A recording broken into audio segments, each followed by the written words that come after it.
Hello, my name is Patrick Ussher, and welcome to this presentation of an hypothesis for a possible cause of postural orthostatic tachycardia syndrome and its treatment. This presentation is a summary of a longer hypothesis which is available as a book, POTS syndrome, what it really is and why it happens. All the key points from that book are contained within this talk.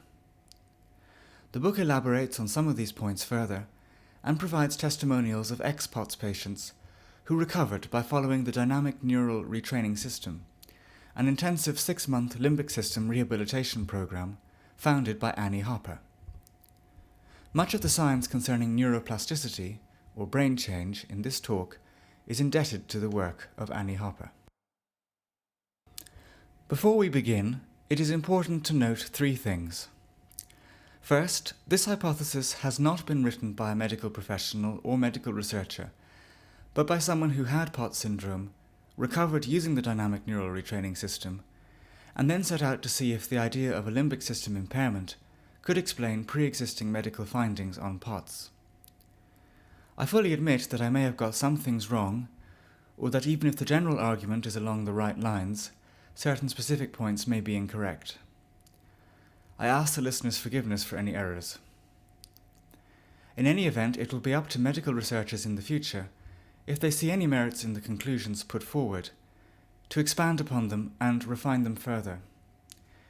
Any medical researcher who wishes to test this hypothesis in a research trial with the Dynamic Neural Retraining System is free to do so, provided acknowledgement of its source is given.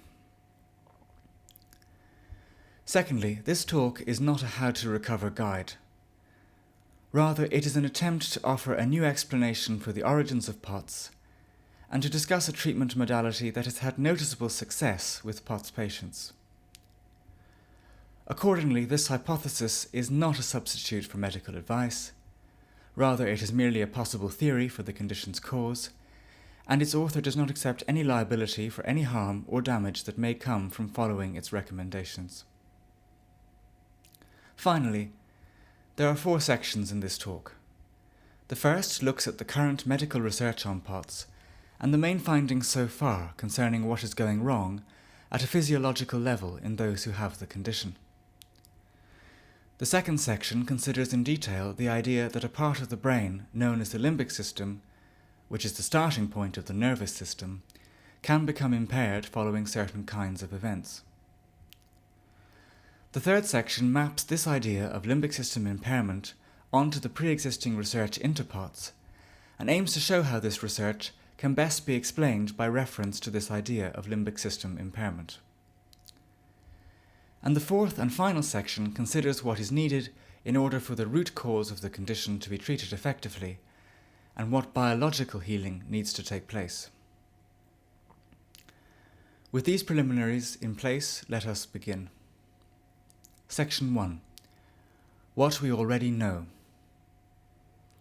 In this section, I describe the criteria for POTS syndrome, medical consensus on triggers for the condition, as well as the 2 most prominent hypotheses put forward to date on its possible biological causes, that of cardiovascular deconditioning and that of net protein deficiency.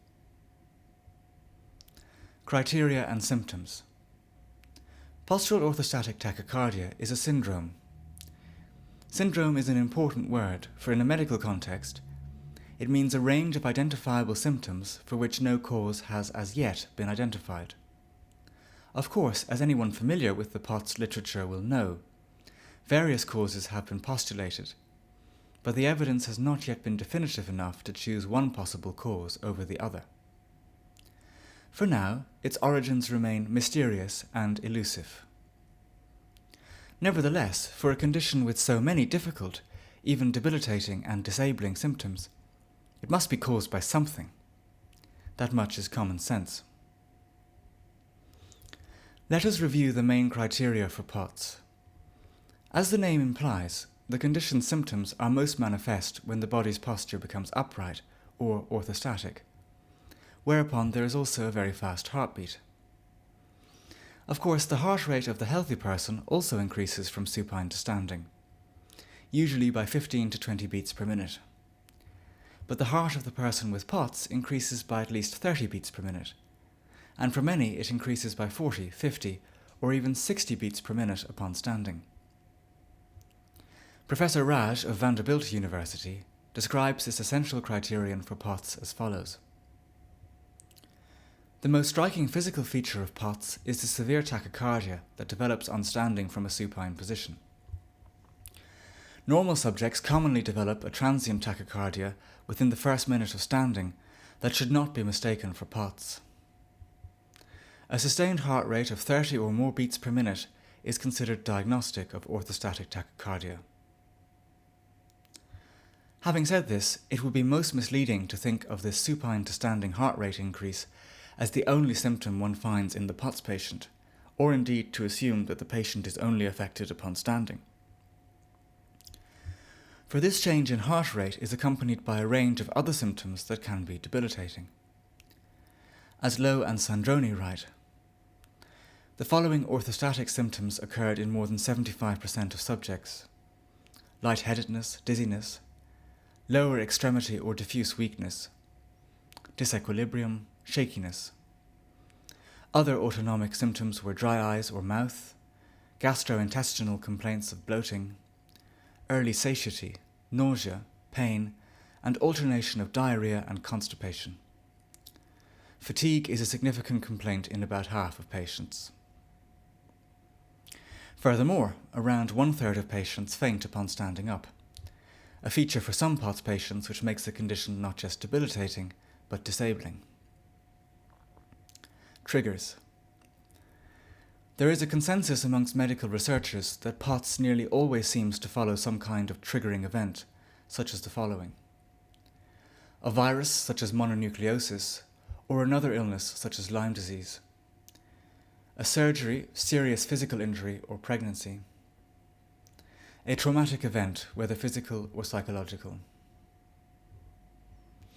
Researchers are not sure as to the connection between these events and the onset of the illness, but the fact that there is usually a trigger, or collection of triggers, is essential to bear in mind, for reasons that will become clear later in the talk. What is going wrong at a physiological level in POTS patients? The question of triggers aside, there are two theories in particular which aim to account for what is going wrong at a physiological level in POTS patients. They are the following. One is that the condition is caused by extreme cardiovascular deconditioning, whilst the other is that it is caused by net protein deficiency. Let us consider each in turn, starting with cardiovascular deconditioning. The deconditioning theory takes into account the idea that some kind of event or illness may have led the future POTS patient to undertake a significant period of bed rest. Even a short amount of time taking complete bed rest leads to compromised cardiovascular function. Professor Levine's research has shown that in POTS patients there is the presence of cardiac atrophy, along with reduced blood volume, as key components of the pathogenesis of this syndrome, and that these are also features one normally sees after long-term bed rest, or indeed among astronauts after months in space. The weaker heart and vascular system following bed rest, according to this theory, will result in a higher heart rate upon standing due to the additional strain this action places on the weakened cardiovascular system. Professor Levine and colleagues have designed an exercise protocol specifically for POTS patients which aims at rehabilitating this compromised cardiovascular system. The net protein deficiency theory, on the other hand, takes a rather different line. First, some background information about NET. NET is short for the norepinephrine reuptake transporter protein. It is essential to note that norepinephrine and the flight or fight hormone adrenaline are the same substance. In other words, norepinephrine is just another word for adrenaline. What is the function of NET under healthy circumstances? Countless NET proteins line the blood vessels throughout your body, and they perform an essential function. In essence, the clue is in the name. The NET protein recycles or reuptakes available norepinephrine, or adrenaline, and stores it for future use. That future use particularly includes the constriction of blood vessels when you stand up, something that the hormone adrenaline is able to do.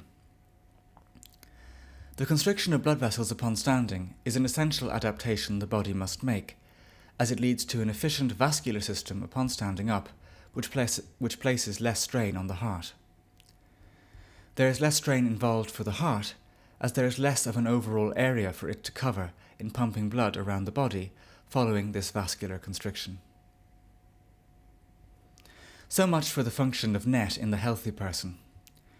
What does its function look like in the POTS patient? In those with POTS, the NET protein has been found to be deficient, and in particular its ability to recycle available adrenaline from within the cell is impaired. Consider this image from a 2008 study by Lambert, which shows how the NET protein has been impaired in those with POTS compared to healthy controls. The greater the dark areas here among healthy control subjects, the better the NET protein function.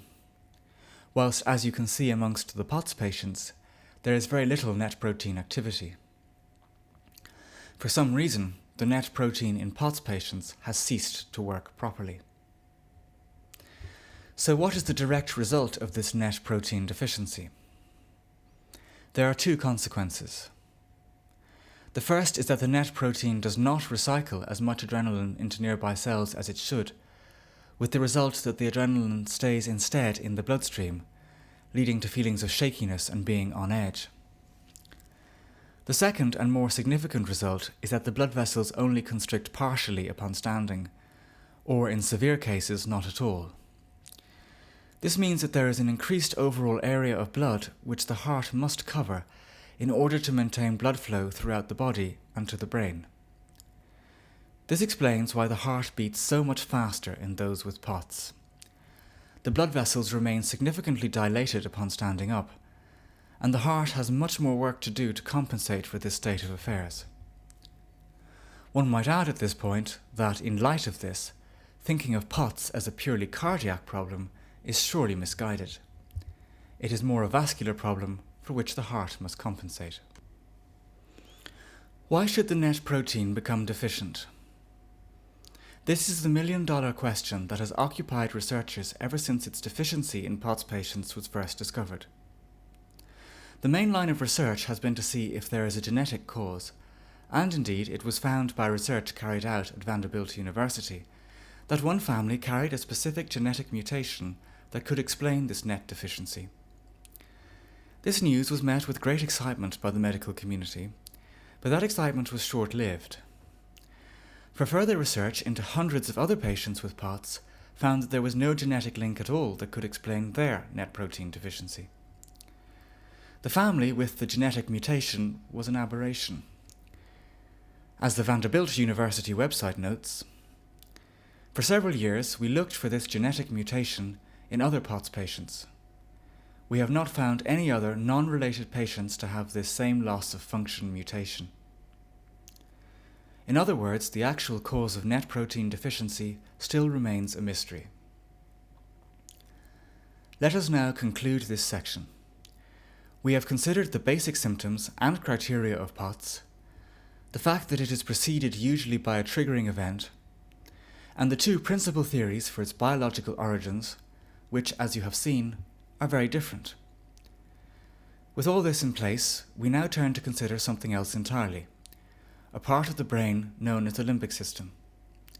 Could it be that the limbic system holds the key to explaining why a triggering event in particular might lead to either NET deficiency or cardiac deconditioning? Before we can see if that might be the case, we need to understand what the limbic system is and how it can become impaired. Section 2.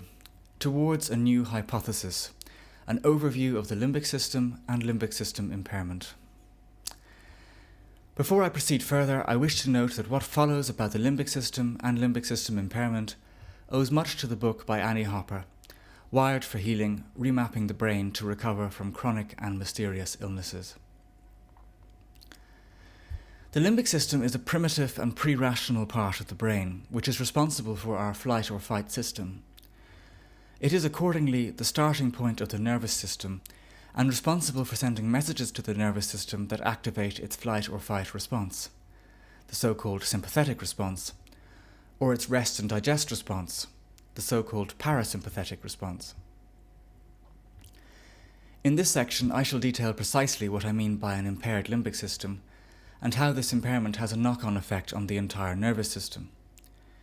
With this in place, in the next section, we will be able to see why it might be that this impairment can explain the pre-existing findings in the medical literature on POTS syndrome, thereby identifying the condition's possible cause. Essential background, overview of the function and parts of the limbic system. Before we can proceed to consider the nature of limbic system impairment, we should first consider how the limbic system operates under normal circumstances. This description by Annie Hopper of the limbic system serves as a useful overview of its functions. It is the part of the brain that is responsible for interpreting, categorizing, and sorting sensory input. It filters the billion of bits of information that we experience at any given moment and determines how we code, remember, and respond to them. It stores memories, regulates hormones, and is also involved in motor function. The limbic system is a large part of our primitive defense mechanism. There are four particular parts of the limbic system which are most relevant. They are the amygdala, the hippocampus, the cingulate cortex, and the hypothalamus. The functions of all of these feed into each other. They do not act in isolation. The role of each part of the limbic system is immensely complex, but the following thumbnail sketch will be of use. The amygdala is classically understood as the survival center of the brain. Its role is to sense danger and to send protective messages accordingly. If you start to cross the road but see a car coming, the amygdala sends the message to step back. The hippocampus is particularly concerned with storing memories and the emotional tone of those memories. The cingulate cortex is concerned in particular with ascertaining how safe stimuli are, including smell, noise, light, and our direct perception of pain. Finally, there is the crucial role of the hypothalamus, for it is in the hypothalamus that we come to understand the effect the limbic system has on the entire nervous system, and by extension, the entire body. For the hypothalamus's main job is to take the messages and signals it receives from the other parts of the limbic system and repackage them into a collection of messages and signals which the nervous system as a whole can understand. In this way, the hypothalamus is constantly sending out a signal or collection of messages directly to the nervous system to behave in a certain way. As Hopper puts it, the hypothalamus is the control center of all autonomic regulatory activities of the body. It's like having an internal chemist, as it produces powerful brain hormones which relay information and instructions to all parts of the brain and body. It is responsible for maintaining homeostasis in the body through the cardiovascular system, temperature regulation, and abdominal visceral regulation. It manages endocrine hormonal levels, sensory processing, body metabolism, and eating and drinking behaviors. The hypothalamus is involved, therefore, in many vital bodily functions, and what kind of signal it sends to those bodily functions will depend on the kind of signal that the hypothalamus is receiving from the amygdala, hippocampus, and cingulate cortex, amongst other parts of the limbic system we have not considered. The signal that the hypothalamus emits to the nervous system occurs via what is known as the HPA axis, or the hypothalamus pituitary adrenal gland axis. That is to say, most importantly for our purposes, that there is a direct link between the hypothalamus and the adrenal glands. If the message that the limbic system sends to the adrenal glands is one of calm, then no adrenaline is released. If, however, the message is one of crisis, then the hormone adrenaline is released automatically. Under normal circumstances, protective or sympathetic limbic system messages are sent only when immediate danger is actually present, as a way of mobilizing the body to deal with the impending threat. At other times, a parasympathetic or rest and digest signal is emitted, allowing the nervous system and body to engage in restoration. With all this in place, we are now in a position to consider how the limbic system can become impaired. Negative neuroplastic changes to the limbic system. The brain structure was once thought of as fairly fixed after a certain point in its development. Now, however, the brain is thought of as highly neuroplastic, that is to say, capable of changing radically in one direction or the other. The neuropsychologist Donald Hebb once postulated that neurons that fire together wire together, by which he meant that repeatedly exercised neuronal pathways can become the dominant go-to hardwired pathways which our brains use automatically. This idea is particularly important when it comes to the limbic system, for the limbic system is constantly affected by the events it experiences. Indeed, most events we experience leave their neuronal footprint on our limbic systems. This can lead to positive changes in neuroplasticity, such as when we experience a happy or joyful event. However, the ways in which neuroplasticity can change the brain are not necessarily positive.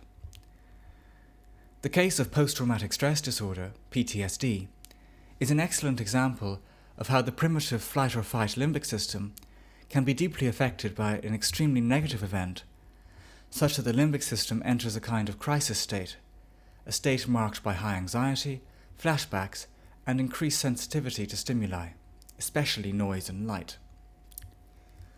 These changes have all occurred due to neuroplasticity.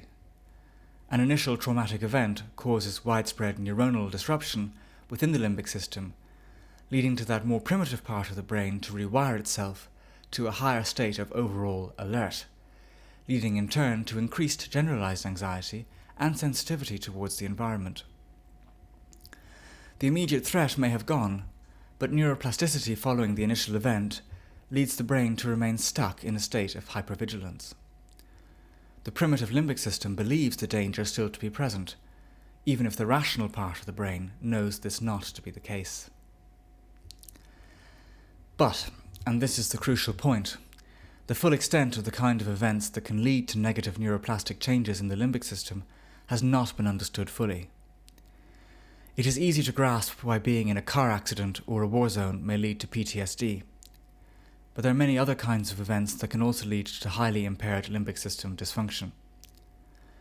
The key idea I would like to convey is that the limbic system is not just sensitive to events of an obviously psychological nature, but it is also sensitive to other kinds of traumatic events, which are not often thought of as psychological, but rather as physical traumas. Although this may seem an unusual idea, it makes sense that traumatic physical events should also have a physical impact on limbic system function, given that the limbic system is itself a physical biological entity, and given that it will still experience those physical events through the lens of regarding them as dangerous or safe. Let us consider now in more detail what kind of events I mean. Any kind of serious illness, such as a severe viral illness or Lyme disease. Any kind of poisoning, for example through exposure to harmful chemicals. Any intrusive physical trauma, as for example experienced through injury or through a difficult pregnancy. Whilst a viral illness or complicated pregnancy would normally be thought of as purely physical problems, it must surely be erroneous to think that these events cannot lead to considerable physical changes in the brain. In fact, it is actually well known that pregnancy, for example, considerably increases sympathetic nervous system activity, whilst the limbic system is of course necessarily involved in its highly protective role whenever we have an illness. This is because an illness, such as a virus, is of course perceived by the brain as an assault upon the organism, and the limbic system mobilizes its forces to protect the body against that assault, sending protective messages to the entire nervous system as well as to the immune system. It may do so in different ways, to stepping out of the way of an oncoming car, but it is fully involved nevertheless in sending a protective signal to the rest of the body via the nervous system so as to defeat the illness. In short, it is conceivable that there are a range of physical traumas which the limbic system could register as traumatic. The problem is further compounded by the fact that this traumatic state could become hardwired into the brain if the initial trauma is severe enough to affect the limbic system that adversely. In such a case, it is also conceivable that even after the initial traumatic triggering event has passed or been resolved, the limbic system may remain stuck in the hardwired crisis state. For example, someone may have a viral illness, the virus may be defeated and leave the body, but the person's brain remains stuck in a protective mode due to the initial severity of the illness. I wish to add, however, that by emphasizing physical traumas, I do not at all exclude the potentially catastrophic effect of psychological traumas. It may be that psychological traumas often lead to PTSD, but it is my belief that they can also, depending on their severity, lead to greater limbic system disturbance, of a kind we shall discuss shortly, than even that which is found in PTSD. Of course, someone could experience a combination of physical and psychological traumas. For example, a psychological trauma or a sustained period of stress could combine with a viral illness or other physical trauma, creating a perfect storm. Ultimately, what it is that may contribute to being registered as traumatic by the limbic system is not as important as the fact that something is indeed registered as traumatic by the limbic system. From now on, I refer to any such event capable of doing this as being traumatic broadly understood, thereby allowing for a range of possible triggers. Also, whatever the initial trauma is, it is important to understand that the person affected by it has no say in how their limbic system reacts to that trauma. The limbic system is a very primitive part of the brain, and it reacts automatically to events following its own laws. It is never anyone's fault if they come to experience limbic system impairment. Limbic system impairment following trauma broadly understood. An overview of the physical consequences.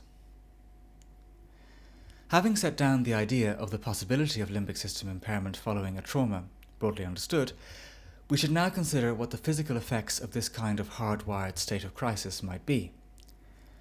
For it is in understanding these in particular that we will be in a position, in the next section, to understand why the idea of limbic system impairment could explain the pre-existing medical research into POTS syndrome. The results of limbic system impairment can be divided into two categories: direct neurological effects and the knock-on physical effects on the body of those neurological effects. As we know, the limbic system is responsible for perceiving the outside world, and as such, the direct neurological effects tend accordingly to affect the limbic system's ability to perceive stimuli. The heightened state of hypervigilance that the traumatic event has caused may lead, among other things, to a heightened startle reflex, as well as to often extreme sensitivity to noise, light, and smell. Noise or light may trigger migraines, whereas some smells, especially chemicals, smoke, perfumes, or exhaust fumes, may become overpowering or even have a severely noxious effect on the person with limbic system impairment.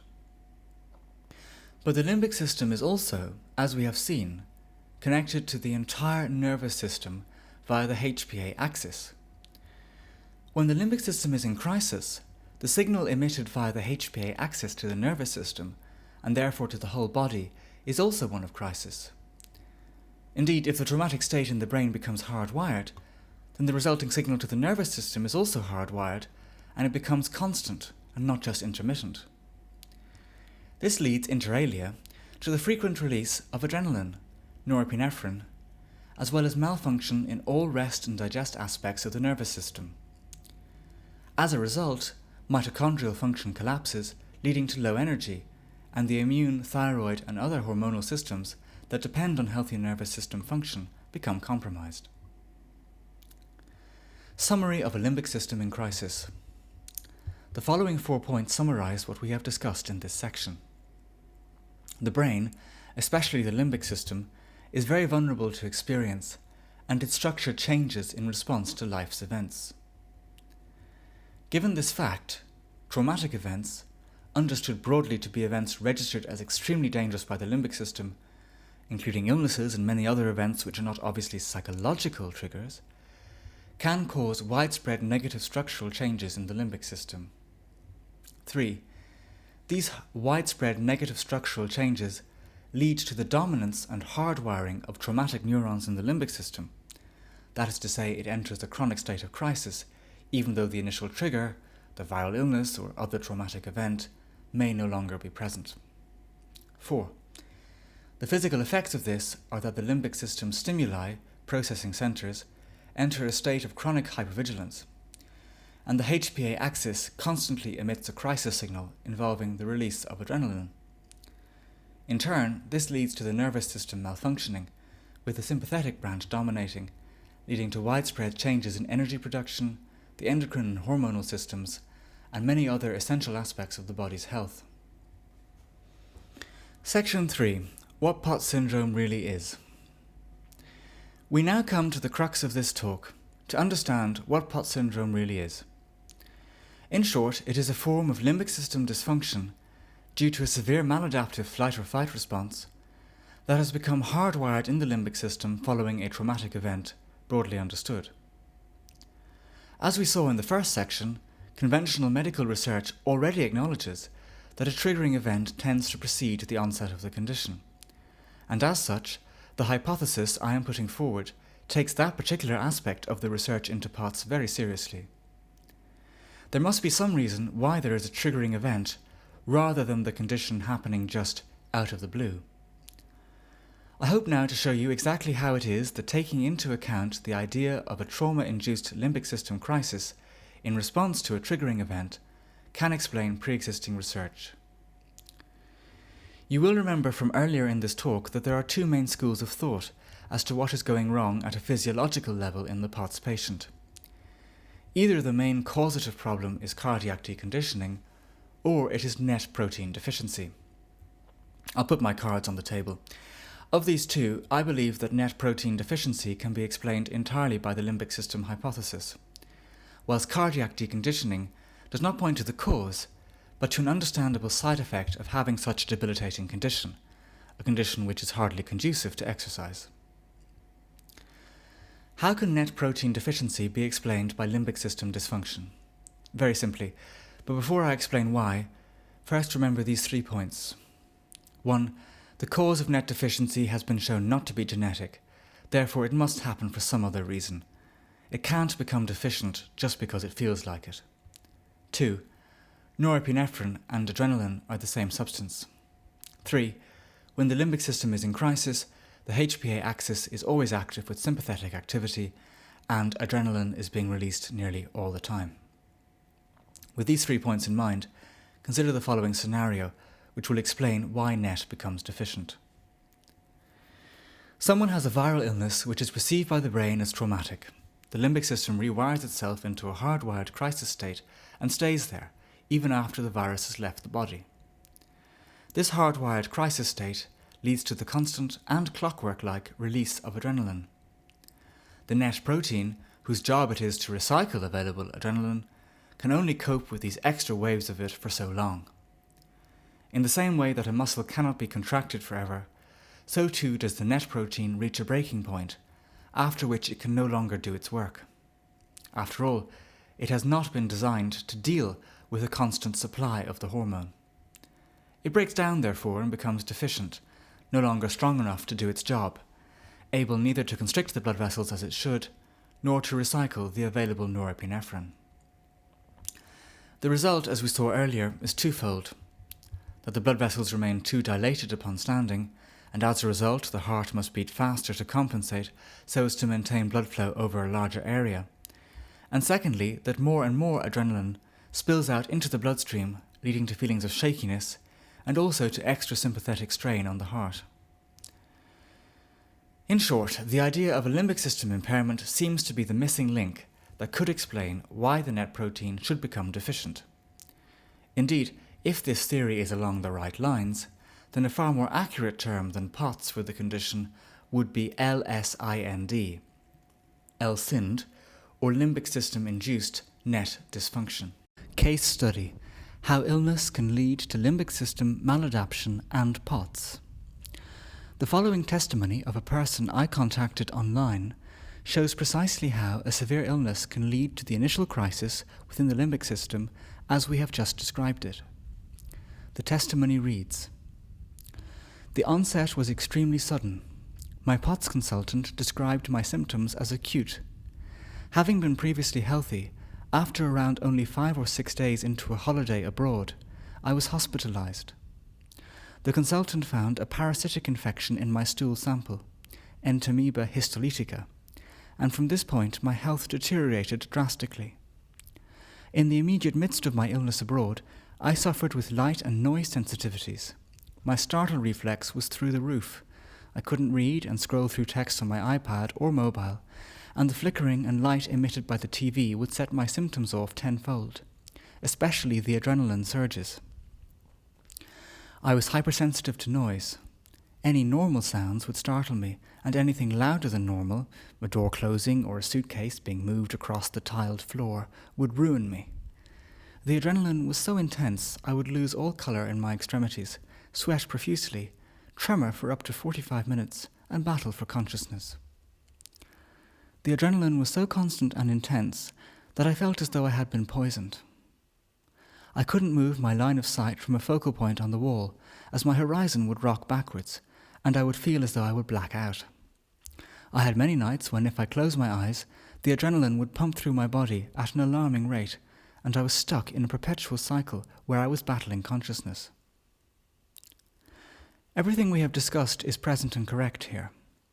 The initial traumatic event, in this case a severe parasitic infection, that led to an immediate rewiring of the limbic system into a hardwired crisis state, which in turn led to an extreme and heightened response to stimuli, as well as to chronic overactivation of the HPA axis and the constant release of adrenaline. As we now know, this constant release of adrenaline is responsible for net deficiency. This testimony is particularly important, as it shows that to say the cause of POTS is in the brain is not in any way to suggest that it is a psychosomatic illness. Just because it is physically rooted in a part of the brain which has many, but hardly exclusively, psychological components, does not mean that it is something one can think your way into. Rather, the limbic system is involved in many primitive psychological and non-psychological ways in how we respond to events of all kinds. This testimony shows that the limbic system is immensely sensitive to what is happening to the body. This is the body-mind connection, a connection which, in this case, leads to the brain entering a crisis state as a result of the trauma that the body experiences, in this instance, a parasitic illness. Let me emphasize the following clearly. The resultant hardwired state of crisis that can ensue from such a trauma is something that one has no control over. This is worth repeating. The basic mechanism that leads to POTS is something that the future patient has no say in. Rather, something overwhelmingly terrible happens, and the primitive mechanisms of the brain rewire themselves of their own accord to deal with this event that they have registered as traumatic, whatever that event may be. Concluding remarks to this section. There are 3 points to make at this juncture before we consider, in the next section, how the limbic system maladaptation and deficient net protein might be treated effectively. The first is that this is an hypothesis which aims to take into account and take seriously the possible impact of a triggering event. It cannot be merely circumstantial that the condition nearly always seems to follow the occurrence of something potentially traumatic, as that word can be understood broadly. Events affect the brain, and traumatic events affect the brain most of all.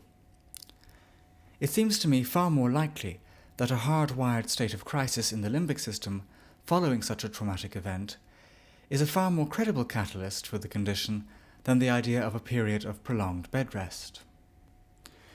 Most people who have prolonged bed rest, although they become weak and no doubt their heart rates do become higher, do not develop POTS. If it were the case that POTS were caused by deconditioning, then most of the elderly would have it, and not, as can be the case, children as young as 10. Indeed, amongst the POTS patient population, there is a large percentage of teenagers. It seems strange that being in bed for a period following a virus should be enough to create such a profound state of cardiac deconditioning to the point of developing the extreme symptoms of POTS in an otherwise generally cardiovascularly healthy demographic. Having said that, the role of cardiovascular deconditioning in POTS patients is still serious and cannot be underestimated.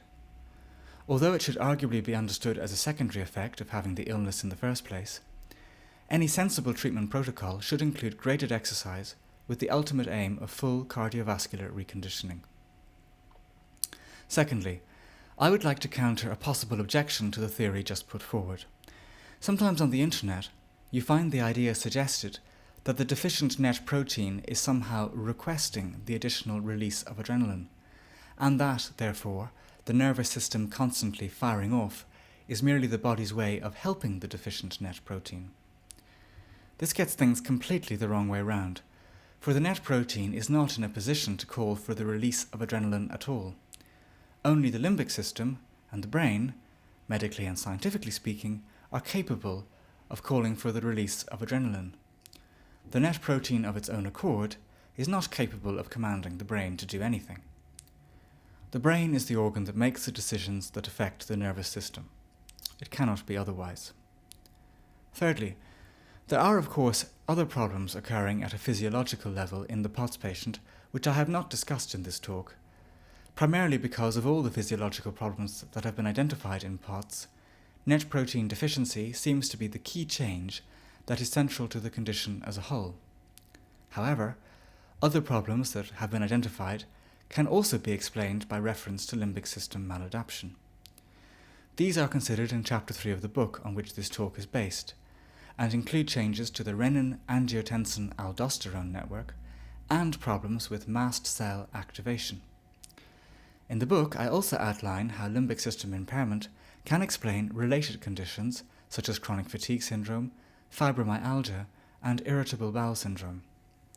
Finally, in the book, I also consider why viral antibodies, in and of themselves, and Ehlers-Danlos syndrome should probably not be thought of as causative in connection with POTS. Section 4. Limbic system recovery and restoration of net protein function. If the ideas I have put forward are correct, or at least along the right lines, then logically speaking there are two things that need to happen in order for the main physiological components of POTS to be treated. They are that 1. The limbic system must cease to be engaged in a traumatic loop and must return to normal, leading to a normal non-crisis signal being emitted to the nervous system via the HPA axis, and 2. That the net protein must heal and return to normal function, thereby facilitating correct constriction of blood vessels upon standing. Let us consider how each of these aspects might be treated successfully. Stage 1. Rewiring the limbic system using the Dynamic Neural Retraining System. If it is true that limbic system impairment is the root cause of POTS syndrome, then this is, in a sense, very good news. Why? Because the limbic system is not only very sensitive to what you experience in reality, as we have already seen, but it is also very sensitive to certain kinds of thoughts. For example, the limbic system is in and of itself incapable of telling the difference between real and imagined events. Studies have shown that whether you play the piano or just imagine that you are playing the piano, for all intents and purposes, the same neuronal activity in the limbic system occurs. Think about this for a moment. What if there were a kind of thought exercise one could engage in intensively, which promoted the opposite neuronal pathways to those that trauma creates? What if, in other words, there was something you could think deliberately that could break through the hardwired state of trauma in the limbic system and rewire it so that a normal balance between sympathetic and parasympathetic activity returned? You can't think your way into a limbic system crisis, for that occurred because of how the limbic system reacted in primitive and automatic ways to protect you from a terrible event. But what if there was a specific way that you could think to lift the limbic system out of that state? There is such a process, and it is called the Dynamic Neural Retraining System, DNRS. It is worth discussing its background. It was created by Hypo, who used the methodology within it to recover not from POTS, but from a related limbic system impairment known as multiple chemical sensitivity, MCS, or environmental illness. Very briefly, MCS usually stems from some kind of chemical poisoning. Hopper's argument is that this chemical poisoning is registered by the limbic system as traumatic, and it rewires itself to identify all chemicals as potentially life-threatening. In this way, the actual sense of smell of those with MCS changes drastically as a result of this heightened primitive hypervigilance. This is not surprising, as the limbic system is intimately connected with our sense of smell. Indeed, it used to be referred to in medical literature as the rhinocephalon, which means the centre or head of the nose. To give a sense of what experiencing this illness feels like, consider Hopper's description of it as follows.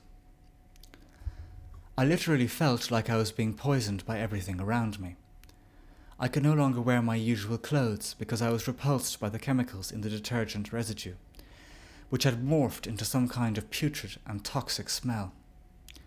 Chemicals in scented products produce symptoms of headache, nausea, rapid heart rate, possible convulsions, difficulty breathing, cognitive impairment, and loss of voice.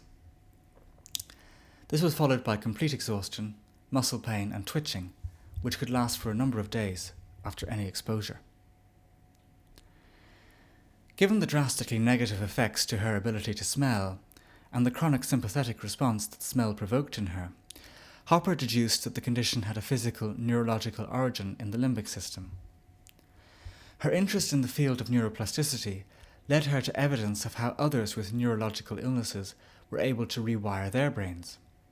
For example, Hopper became interested in how those who had lost the use of certain limbs due to a stroke could, through intensive repeated exercises, regain the use of those limbs by creating and hardwiring new movement pathways in the brain. Hopper began to ask, if it is possible for neuroplasticity to achieve results in that field, then could there be a certain kind of exercise that could take the MCS brain out of its currently hardwired traumatic and hypervigilant state?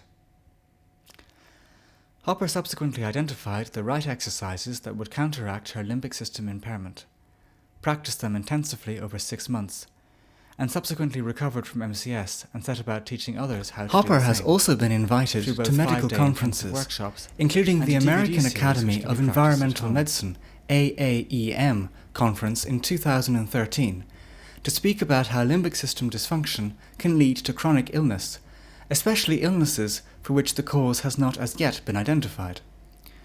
To see Hopper's presentation to the AAEM, follow the link on screen now. Importantly for those with POTS, several who subsequently use the DNRS happen to have both MCS and POTS syndrome, yet they recovered from both. This fact points to a similar and shared origin for both conditions within the limbic system. MCS might affect the olfactory or smell centres of the brain more, whilst POTS may affect the overactivation of the HPA axis more, but it seems highly likely that both have a similar neurological origin, given that both follow a traumatic trigger. Whether the person has MCS or POTS, or both, is irrelevant, as the DNRS exercises speak to all aspects of the limbic system, and with dedicated practice, the limbic system in both cases should cease to be engaged in a hardwired crisis state and return to normal. DNRS methodologies. The DNRS draws on a wide range of techniques to block the hardwired traumatic neurons within the limbic system, as well as to create new or reinforce old non-traumatic pathways. Hopper identified the following 12 steps as being critical for rewiring the limbic system. 1. Develop awareness of the expression of limbic system dysfunction in physical, psychological, emotional, and behavioral patterns. 2. Recognize and relabel symptoms as limbic system dysfunction. 3. Interrupt patterns associated with limbic system dysfunction. 4. Decrease fear association to stimuli. 5. Reattribute symptoms to overactivated threat mechanism gone awry. 6. Choose a new strategy for responding to stimuli. 7. Cultivate a positive emotional state to dampen stress response. 8. Cultivate a positive psychological state to retrain thought patterns associated with catastrophic thinking. 9. Incrementally train yourself to strengthen new brain pathways and to systematically desensitize your response to the triggering stimuli. 10. Change habits associated with extreme harm avoidance and behaviour. 11. Recognize improvements and celebrate them. 12. Repeat the new strategy daily for a minimum of an hour a day for 6 months. The DNRS draws on many techniques to aid these steps, and the core exercise it uses to create or reinforce positive, non-traumatic pathways must be practiced for at least 1 hour per day, although some practice this for 2 or 3 hours a day for the 6-month period. The full range of modalities and techniques that the DNRS uses includes cognitive behavioral therapy, neuro-linguistic programming, mindfulness-based cognitive restructuring, emotional restructuring therapy, incremental exposure to context of perceived risk, followed by brain retraining and behaviour modification therapy. As a whole, the program may be described, in Hopper's own words, as a top-down, neuroplasticity-based psychoneuroimmunological intervention that assists in normalizing the threat and survival mechanism within the limbic system and downgrades the brain's maladapted chronic stress response. By psychoneuroimmunological, Hopper means that this is a PNI intervention. The health of the body and its immunological state changes in response to the change in the brain, or more precisely, as a result of the calmer HPA axis signal to the nervous system and the resulting positive knock-on effect this has on the health of the body. Of course, all of the techniques mentioned are also used in standard psychological contexts. But the key difference with the DNRS is that they are used in such a way that they speak in the language of the limbic system, creating non-traumatic neurons in ways that the limbic system can understand most effectively. In other words, Hopper has adapted these techniques to deal with the limbic system impairment specifically. In this way, the power of thought, used intensively, repetitively, to a particular purpose and in a certain way, can eventually lift the limbic system out of its traumatic state. A viral illness or other trauma broadly understood may have led the limbic system to be in that traumatic state, but the power of a certain kind of thought exercise can over time return that limbic system to normal. Research into the DNRS. The DNRS is a relatively recent program, having been founded in 2008, and no research studies have as yet been completed about it. However, this is set to change as a multi-stage academic research study by the University of Calgary, a leading university in brain imaging and brain research, and the University of Alberta, a leading university in researching integrative medicine, is soon to begin in order to test the efficacy of this neural retraining for multiple chemical sensitivity, chronic fatigue syndrome, and fibromyalgia. This independent research study will include functional magnetic resonance imaging, fMRI, and various other markers in health at baseline and at 6 months post-treatment intervention in participants who are implementing the DNRS program. Researchers will assess scans and other markers to learn more about the potential impact of DNRS on the brain. The scans will identify what changes are occurring in the brains of DNRS participants and demonstrate how potential changes in brain function may relate to symptoms of illness. Patients with POTS syndrome have not as yet been studied in relation to the possible efficacy of the DNRS for treating the condition. For now, there is a range of testimonials and anecdotal evidence for the efficacy of the DNRS in relation to POTS. 3 such case studies will be considered later in this talk, and the book on which this talk is based contains testimonials of recovery from POTS using the DNRS. However, a research trial specifically related to POTS and the DNRS is needed. Stage 2. Healing the net protein. Whilst the role of the DNRS is to rehabilitate the limbic system, we are left with the fact that the net protein is still deficient. Could it be the case that while someone can treat their limbic system using the DNRS, they are destined forever to have a malfunctioning net? Common sense says no. For once the brain ceases to be stuck in a traumatic cycle, then normal parasympathetic activity will resume. That is to say that the normal cycle of restoration of all cells in the body will also resume. Most cells in the body are replaced under normal parasympathetic circumstances over a 7-year period, but the majority are replaced every few months. NET proteins belong to areas of soft muscle in the body, and soft muscle is generally restored and replaced very quickly.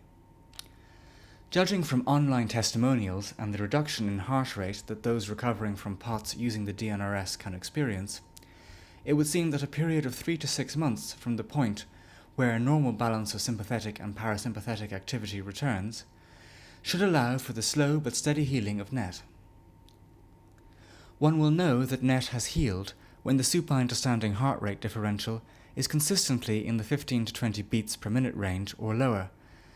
But one should bear in mind that if the differential is higher than 20 but lower than 30, it may be the case that NET has indeed healed, but that there is still some cardiovascular reconditioning work to be done. NET healing is biologically guaranteed once brain rewiring using the DNRS has led to switching off the automatic release of adrenaline. Once the patient has reached that stage, their job is to maintain the DNRS exercises for the full 6-month period so as to hardwire this normal state in the limbic system and wait for NET to heal fully. In order to aid the healing of the NET protein, an excellent diet during recovery will be beneficial. Plenty of healthy food is the medicine that will allow the nervous system to heal NET most efficiently. Regarding exercise, graded exercise is undoubtedly good throughout recovery, and once NET has healed considerably, that would probably be the best time to start a more targeted cardiovascular intervention. Case studies of those who have recovered from POTS by following the DNRS. Each case study also has its own video, which I provide a link to on screen, which you can watch in your own time. Case Study 1. Lauren Dinkle developed POTS after contracting mononucleosis at the age of 19, and she had the condition for 4 years. In the last of those 4 years, her condition had deteriorated to the point that she could not stand up at all, was in a tilt-in-space wheelchair, in constant pain, and unable to eat more than a handful of foods. Her heart rate in a supine position was around 135 beats per minute. Light and sound would give her migraines, and her hair had begun to fall out. Her mitochondrial cell function was on the level of an elderly woman. Her family had tried everything. Lauren visited over 35 specialists and countless alternative medical practitioners, and her parents spent over $100,000 outside of their medical insurance in trying to find the answer to their daughter's suffering. POTS was not the only condition Lauren was diagnosed with. She was also diagnosed with fibromyalgia, irritable bowel syndrome, chronic fatigue syndrome, multiple sleep disorders including atypical narcolepsy, pollen food allergy syndrome along with mast cell activation problems, movement disorder and non-epileptic seizures, multiple chemical sensitivity, electromagnetic hypersensitivity syndrome, depression and anxiety. Lauren attended the DNRS workshop in April 2013. Within days, she was out of her wheelchair. She applied herself with relentless diligence to the program, and although in the first few months many things were still physically challenging for her, the speed of her overall recovery was nothing less than extraordinary. 6 months after taking the program, an orthostatic test showed that Lauren no longer had POTS, with a supine and standing heart rate both in the 70s. Lauren felt that she was 100% recovered slightly under a year after taking the DNRS program. As of early 2016, Lauren no longer uses the program, remains fully free from POTS, is married, and is the proud mother of a young, healthy boy. Lauren's website is wheelchairtorollerblades.com. Case Study 2, Frances. Frances is a young Australian woman who had POTS and MCS for 3 years and food allergies for 13 years. She developed POTS after contracting Lyme disease. Before taking the DNRS program, she was bedbound most of the time, could just about walk to the bathroom and back, and nearly all of her personal care was done by her parents. She compared this experience to being like a toddler again. She was unable to tolerate any light or sound on her right side, and she was also unable to eat a varied diet. Her chemical sensitivity also made it very difficult for her to see her friends, as she would react to the scents on their clothing. As Frances puts it herself, I was in so much grief for what I had lost. Frances ordered the DNRS DVD program, having seen Lauren Dinkel's website. As she started to practice the program, she also set small challenges for herself, such as building up walking and practicing her brain retraining exercises around particular scents. After several months, she was walking much more and had even taken up her ballroom dance classes again. After another period of several months, she felt she was 80% better, but decided to attend the DNRS workshop program to help with the last stages of healing. For this, she flew with her father all the way from Australia to the US, something that would have been inconceivable before starting the DNRS program. Since then, she has improved yet further. She can now eat almost any food, including curries. Her smell sensitivity has hugely improved, and she can actually see how people enjoy perfumes. Today, Frances is living a full life and is training to be a ballroom dance instructor. Case Study 3. Brittany. Brittany was sick for 4 years. She was diagnosed with Lyme disease, POTS, multiple chemical sensitivity, electromagnetic sensitivity syndrome, food allergies, post-traumatic stress disorder, severe anxiety disorders, and depression. She saw neurologists, cardiologists, endocrinologists, naturopaths, and other alternative practitioners. She had a team of medical support and extended family support, which meant that there was someone with her 24/7. At the worst of her illness, she did not see the outside of her house for over a year and a half.